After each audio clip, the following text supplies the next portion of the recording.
Hi, this is Renèe Rosen, author of Windy City Blues, and you're watching Mr. Media.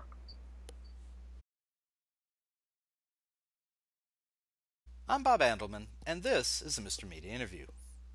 You can see, hear, and read more than 1,000 of my previous celebrity interviews at mrmedia.com. That's mrmedia.com.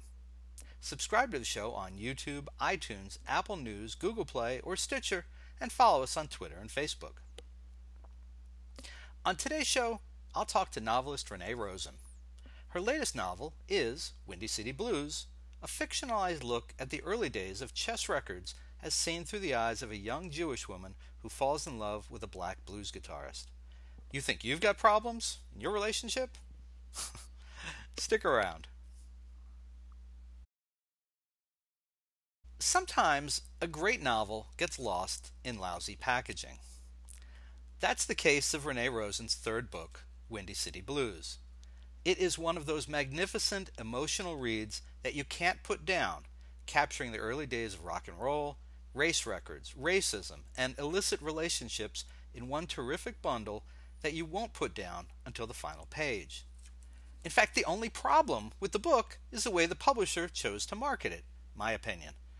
The cover features an attractive white waspy woman in 1960s clothes, look at the hairband, when the lead character, Lieba is portrayed as not particularly pretty and extremely ethnic Jewish. Also, the primary action takes place in the 1950s and early 60s, so a little off there. Oh, and the majority of the musicians featured are guitarists, primarily Lieba's boyfriend, Red Dupree, but also real-life icons such as Chuck Berry and Muddy Waters. Oh, but there is a saxophone player on the cover. I don't remember any saxophone players in the book. Oh, and there's a keyboard along the bottom of the cover, but no guitar and no guitar player. Okay, that's my opinion. We'll see what the author has to say next. Renèe Rosen, welcome to Mr. Media. Thank you. That's a really interesting summary of the packaging. Where do we begin? Yeah, we haven't spoken about this. I don't know if you agree or disagree, but that was the thing that just kept striking me. I looked at the cover, and I just thought, as I read the book, I kept going back to the cover, and I kept thinking, I really love this book. I read it straight through. I wanted to put it down. I didn't want to get to the end before we did the interview, but I had to read it. But I kept going back to the cover, and I kept thinking, okay, was this designed by someone who didn't read the book?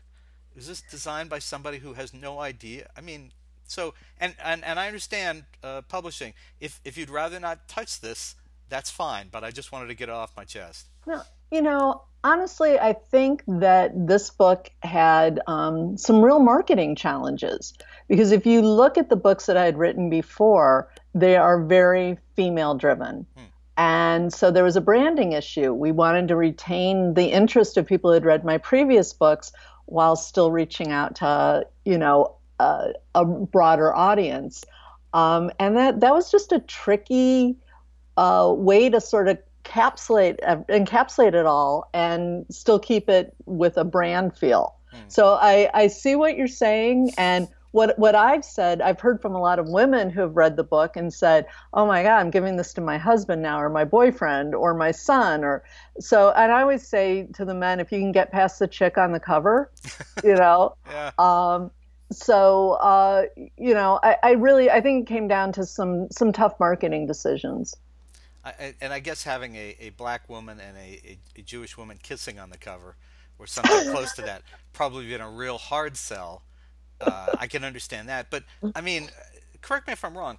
Lieba doesn't wear that hairband type of thing until almost the very end of the book, because correct, right? Correct. So, but in fairness, when you look at a lot of covers, the person on the cover will not necessarily represent the character, and a lot of times you only see like the back of a head, or I think that they still want the reader to be able to sort of visualize.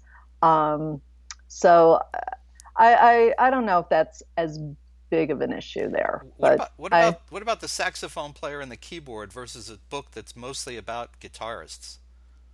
Again, I think that was just a graphic element. I'm not a graphic designer, so I don't I don't know exactly. Duly noted. Get what you're saying. Uh, I guess I'll never work for Berkeley Penguin. Um, all right, so let's talk But about. I have a lot of people have really, really liked the cover. So Oh, it's a I love. don't I don't think it's going to appeal to men necessarily, but that wasn't the main objective, I guess. So Yeah, it's. I mean, it's a nice cover. She's an attractive woman, but she doesn't match up in any way yeah. with the Boy, woman that Bob, you. you're putting me in the hot seat here.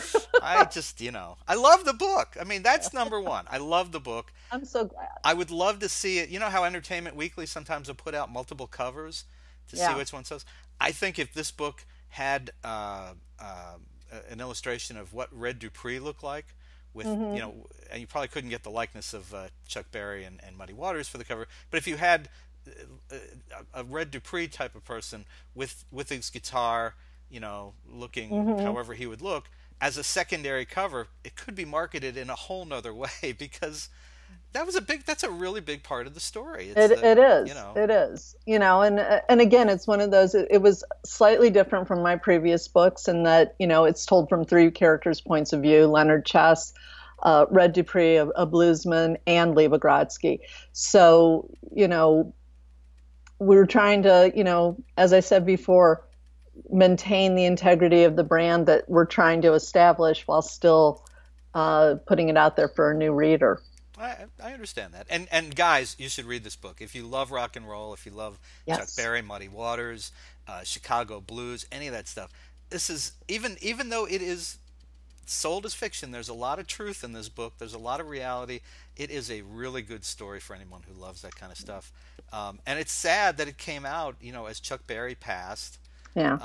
That was sad. And I think uh, Leonard Chess's son, whose name escapes me right now, Leonard's son was Marshall. Is Marshall. Marshall? Yeah. Marshall gave a eulogy for Chuck.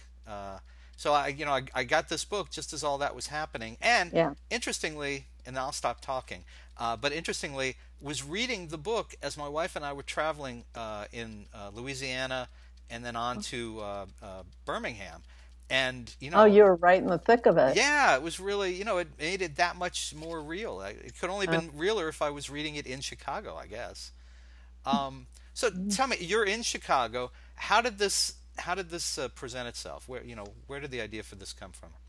My editor and I were talking. I had done some previous books set in Chicago, and we wanted to do another one, but it had to be a story that could only take place in Chicago.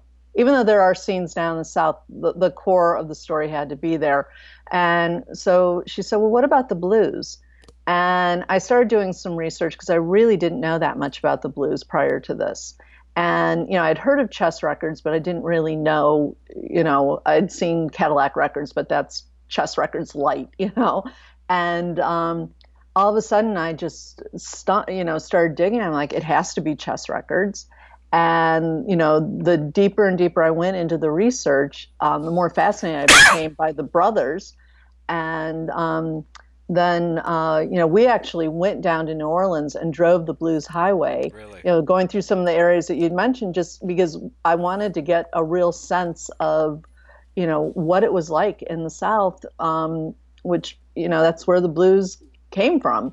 And we went to juke joints, we went to every museum we could find. And it was just a real wonderful experience, and I will never hear music the same way again. Did you get to Sun Records in Memphis? Oh yeah, Yeah. yeah. And it's important, I think, to note that at Sun Records they have a Chess Records exhibit there. I mean, that's how significant Chess's role was in music overall.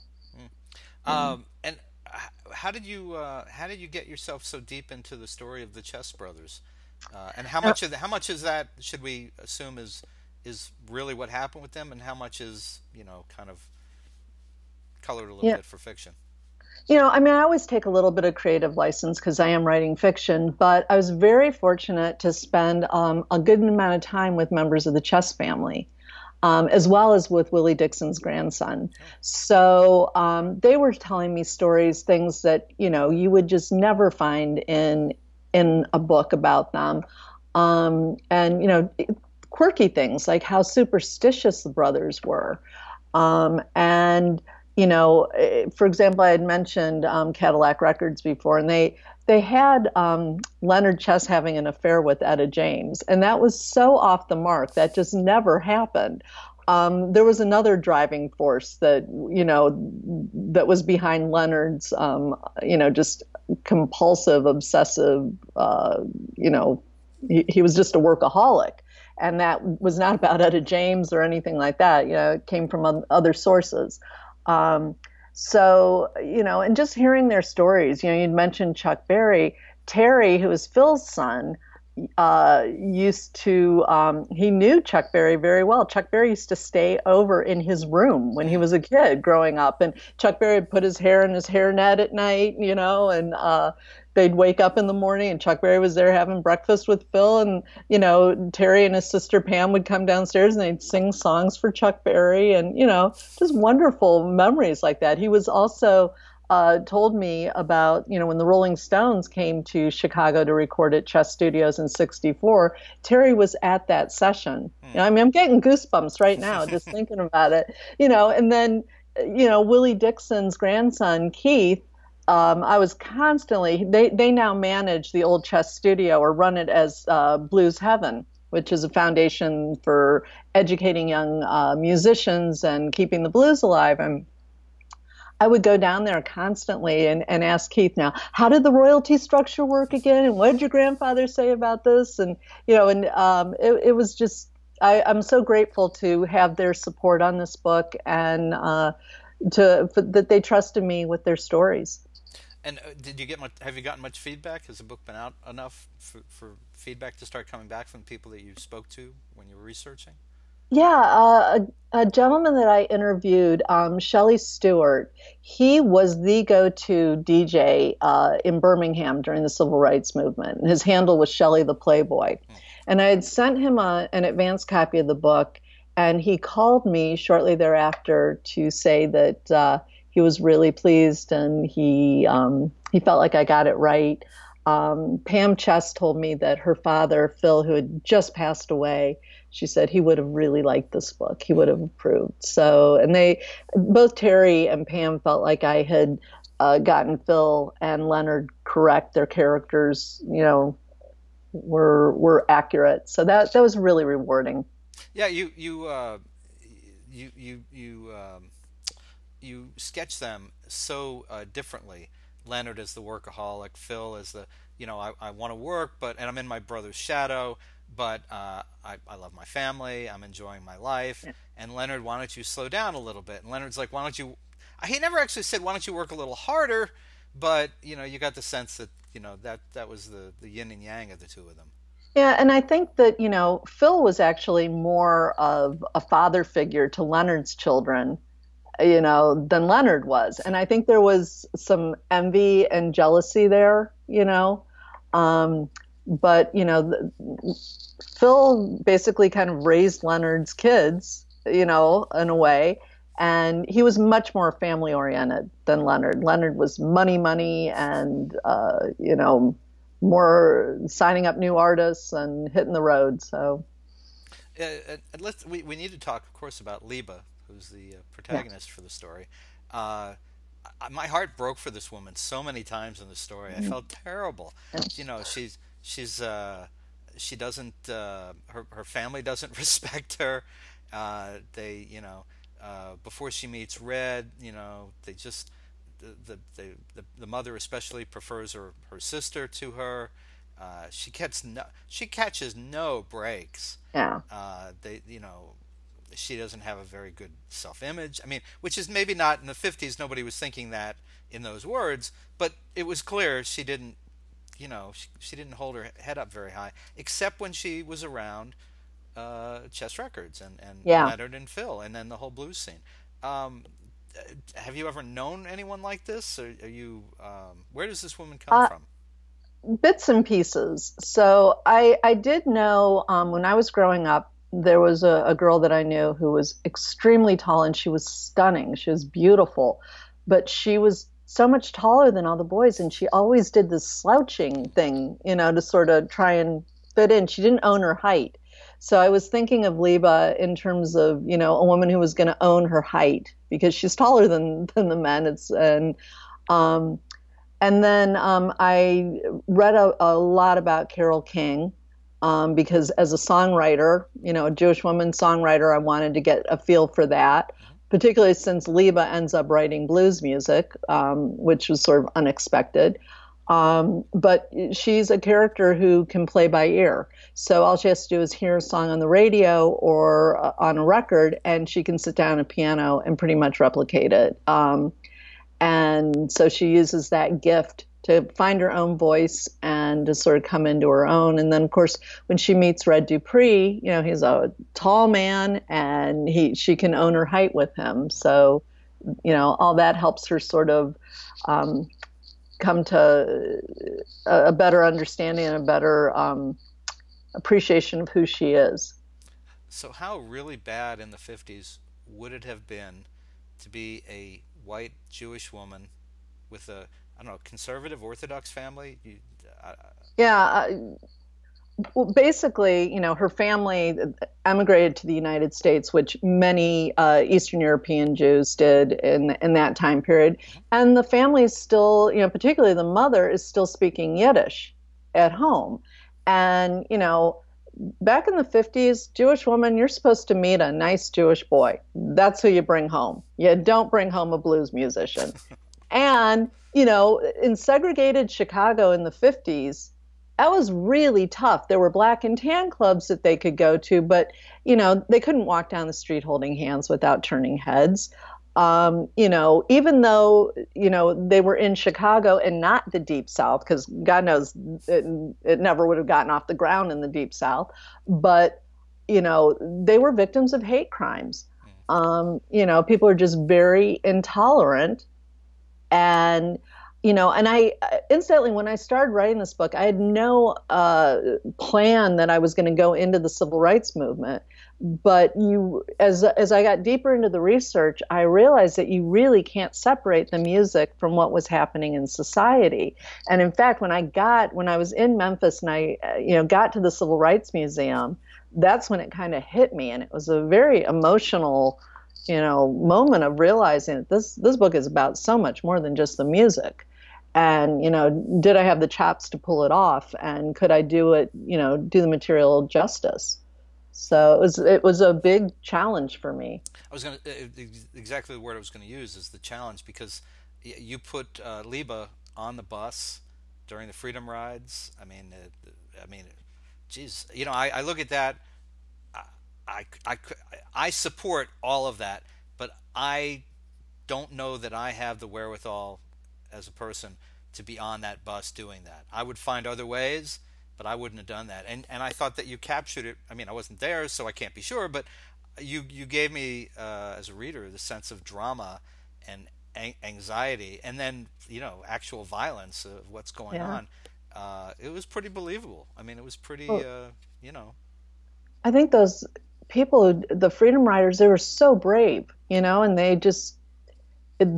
were soldiers, in this war for justice. And um, the fact that CORE, the Congress for Racial Equality, started in Chicago, it seemed that, as Red, and I don't want to give too much away, but Red goes through sort of an awakening as a black man. And, Lieba recognizes that as the partner, someone who's in love and involved with a black man, she too needs to get involved. And CORE seemed like the natural place that they would have gravitated towards. And then, again, I hadn't planned on them getting on that bus and becoming Freedom Riders, but I followed where they needed to go. And it was really upsetting. And even though this is a historical novel, it's the themes in the book are sadly so relevant for today. yeah, yeah, absolutely. Yeah, It didn't seem like it was 50 or 60 years ago. right. It seemed like it could have been yesterday. Yeah, Unfortunately, it also sadly. could be tomorrow. Yeah. What about the sorry? What about the interaction between blacks and Jews?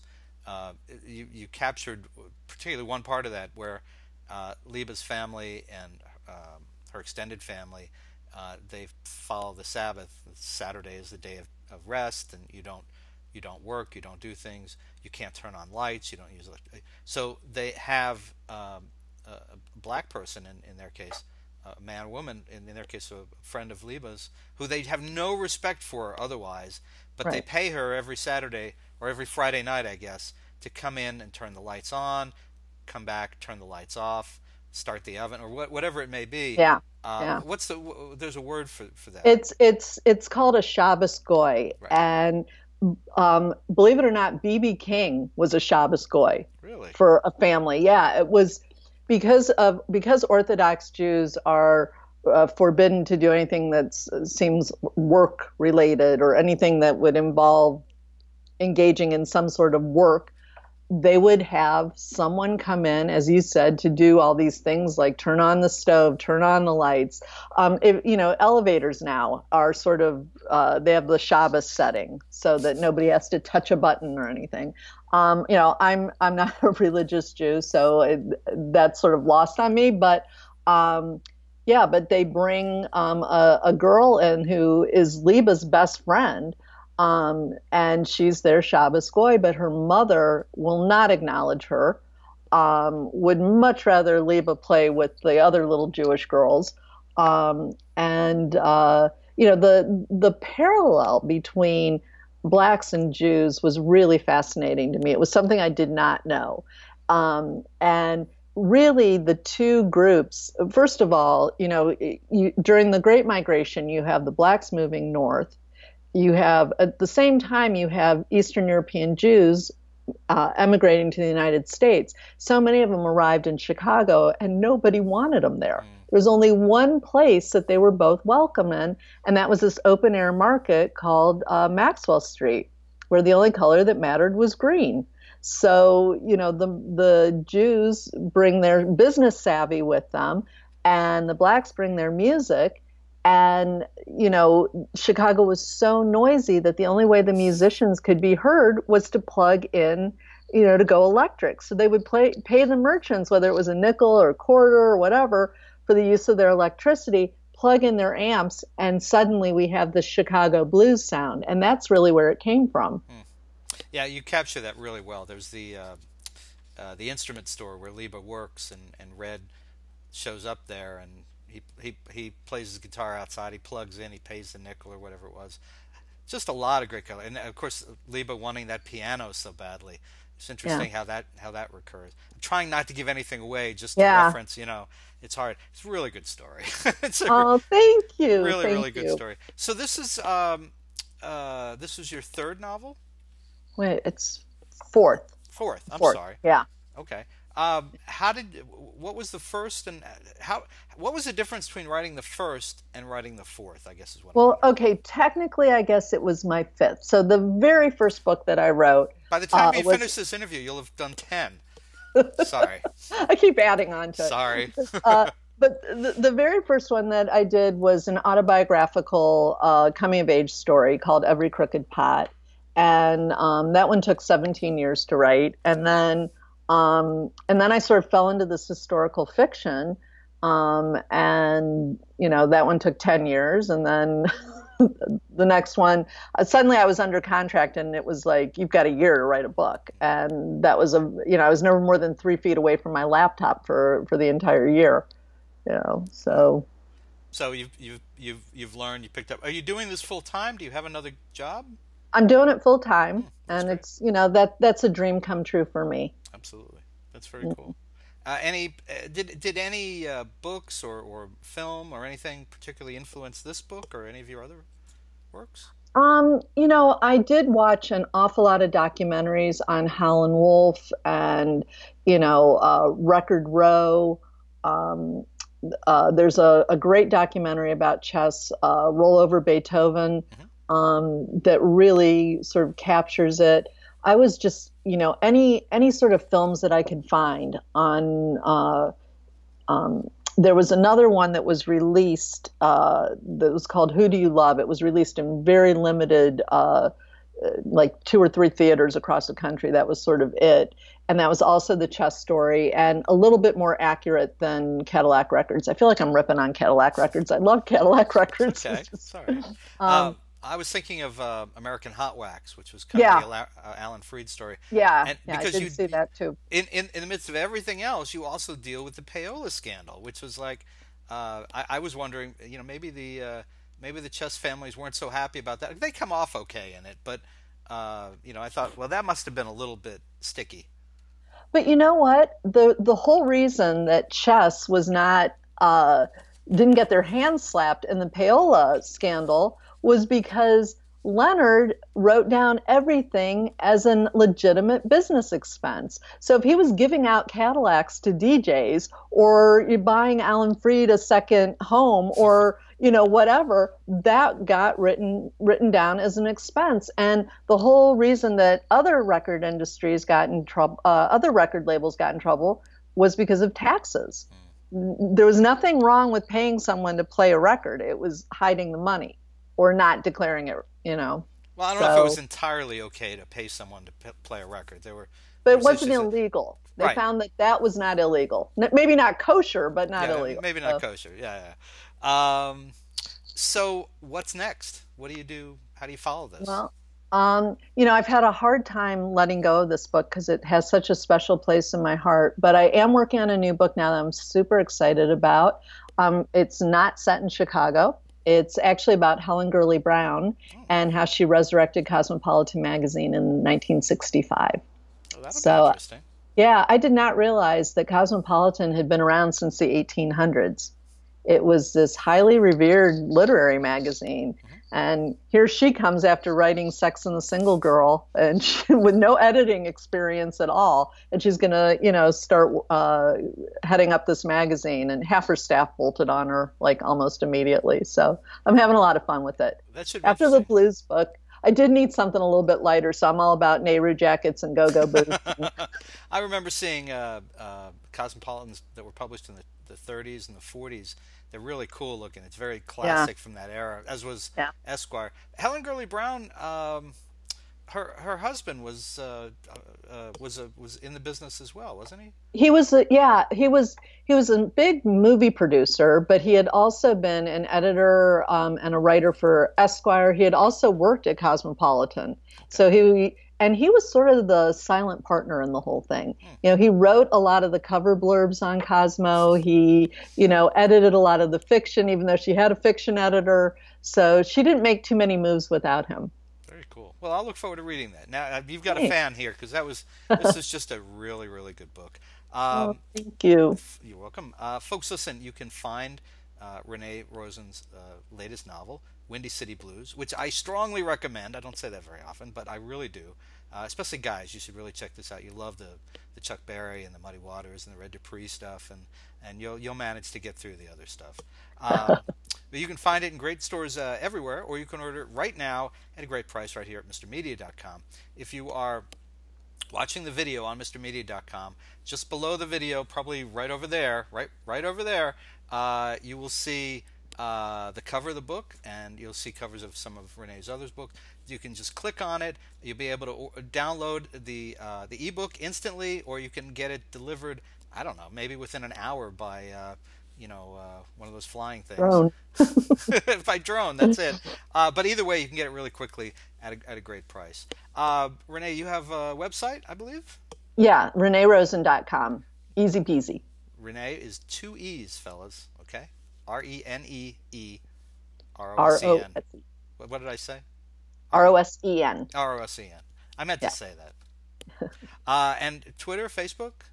Yeah, you can find me Renee Rosen 1 on Twitter and Renee Rosen Author on Facebook. And I think that's Cool. so. And I love chit-chatting with people. So definitely seek me out. Very good. Well, Renee, great book. Really enjoyed reading it. And thank you so much for joining us, Mr. Media, today. Thanks for having me on.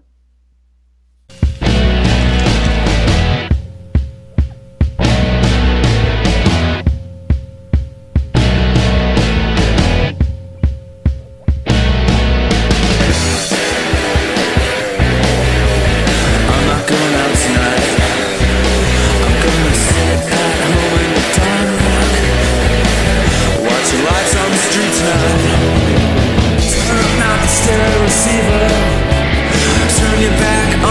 receiver. It's a bad idea to believe her. A bad idea to believe her. Turn up the stereo receiver. Turn up the stereo receiver. Mr. Meaty is recorded live before a studio audience full of Chuck Berry and Muddy Waters fans who will never agree on who is the greatest chess guitarist of all time in the Noonie Meaty capital of the world, St. Petersburg, Florida.